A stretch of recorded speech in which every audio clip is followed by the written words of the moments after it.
साथियों, आज हम बात करेंगे चंद्रमा के विषय में, और वो भी ब्राह्मण लग्नों में। यानी ब्राह्मण लग्नों में आते हैं कर्क, वृश्चिक और मीन लग्न।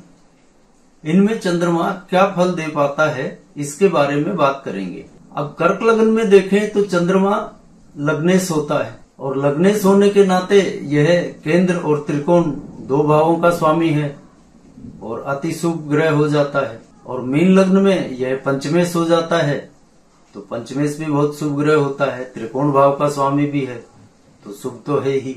और वृश्चिक लग्न में यह नवमेश हो जाता है, तो नवमेश को तो हमेशा ही बहुत शुभ माना गया है कि नवमेश की दशा किन्हीं भाग्यशाली लोगों को ही समय से आती है। समय से आती है का मतलब यह है कि मान लीजिए यह नवमेश की दशा बचपन के शुरुआती दौर में ही आकर गुजर जाए तो किसी काम की नहीं है। ठीक है, बचपन ऐश्वर्य से गुजर जाएगा, लेकिन जब कर्म करने का समय होगा उस समय भाग्य साथ नहीं दे तो फिर यह दशा किसी काम की नहीं है, क्योंकि यह तो बचपन में ही आनंद मौज करवा के चली गई।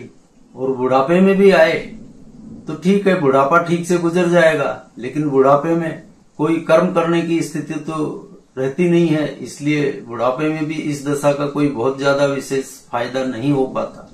और यही नवमेश की दशा यदि युवा अवस्था में आए, उद्यमिता के समय, यानी जब व्यक्ति अपने कर्म में रत हो और नवमेश की दशा आ जाए तो उसको भाग्य में चार चांद लग जाते हैं, क्योंकि जरा सी मेहनत का भी अनगिनत लाभ उसको प्राप्त हो जाता है।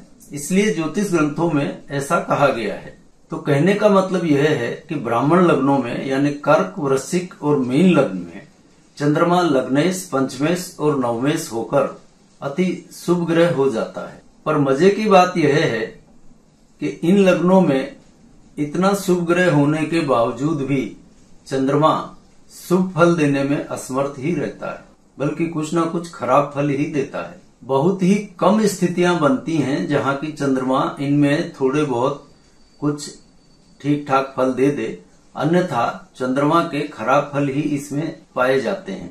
अब इन मिलने वाले खराब फलों के लिए कुछ लोग चंद्रमा की डिग्रियों को जिम्मेदार ठहरा देते हैं कि चंद्रमा बहुत कमजोर है, पापी है, यह शुभ नहीं है, बली नहीं है।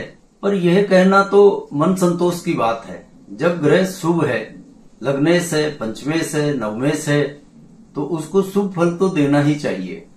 यहाँ पर पापी या पुण्याई होने से कोई अर्थ नहीं है, चाहे वह शुभ ग्रह हो या अशुभ ग्रह हो।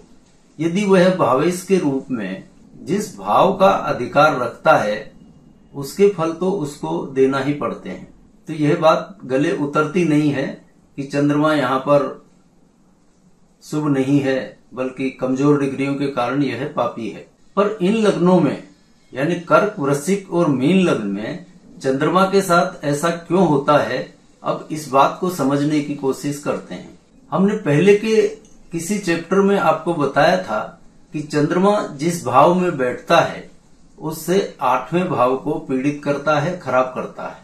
अब चंद्रमा अपने इस नियम को फॉलो करने के लिए, चाहे वह कम डिग्री का हो, ज्यादा डिग्री का हो, बोलचाल की भाषा में पापी हो या शुभ हो, लेकिन वह अपने इस नियम को फॉलो करता ही है। अगर यह मजबूत चंद्रमा हो, शुभ चंद्रमा हो, तो भी यहाँ कोई फर्क नहीं पड़ने वाला है। और यह 8वें भाव को पीड़ित करने वाली थ्योरी सभी लग्नों में लगेगी, लेकिन यहाँ हम सिर्फ ब्राह्मण लग्नों की बात कर रहे हैं। और ब्राह्मण लग्नों की बात यहाँ इसलिए कर रहे हैं कि यहाँ पर यह लग्नेश, पंचमेश, नवमेश जैसा शुभ भावेश है, इसके बावजूद भी यह अच्छे फल नहीं दे पाता और अपनी इस प्रवृत्ति को छोड़ता नहीं है। अब यहाँ एक वृश्चिक लग्न का उदाहरण ले लेते हैं। यहाँ एक कुंडली आप देखिए, इसमें वृश्चिक लग्न में चंद्रमा दूसरे भाव धनु राशि का बैठा है।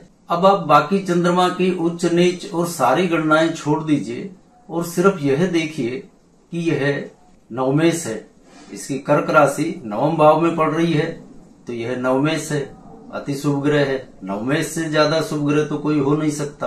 तो इस चंद्रमा के दशा काल में भाग्य को तो चार चांद लग ही जाने चाहिए, पर ऐसा होता नहीं है। और इसका कारण भी स्पष्ट दिखाई दे रहा है कि यह द्वितीय भाव में बैठा है और द्वितीय से अष्टम भाव होता है नवम।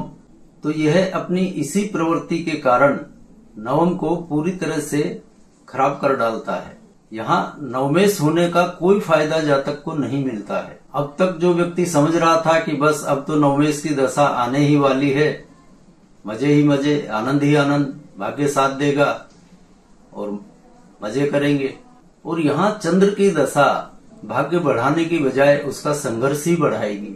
पूरी चंद्रमा की यह दशा संघर्ष में निकल जाती है। भाग्य नाम की कोई भी सहायता इस जातक को नहीं मिल पाती। तो चंद्रमा के मामले में आप इस सूत्र को विशेष रूप से ध्यान में रखिए।